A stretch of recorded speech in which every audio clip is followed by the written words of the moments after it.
Well, today we'll have about 10,000 passengers travel through the South Terminal. In total, we'll have about 80,000 passengers travel through today. But as we ramp up to July, August, September, it'll be well over 150,000 passengers per day. Well, we've had a lot of restrictions, as you know, over the last 2 years associated with the pandemic. The good news is, as we stand here today, coming back into the UK, there's no passenger locator form, there's no requirement to test. So it's actually very similar to how it was pre the pandemic to travel through the airports today. Yeah, there's absolutely no question that there's strong demand.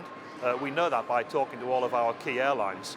So we call it pent-up demand, people who haven't been able to travel, who really now want to travel.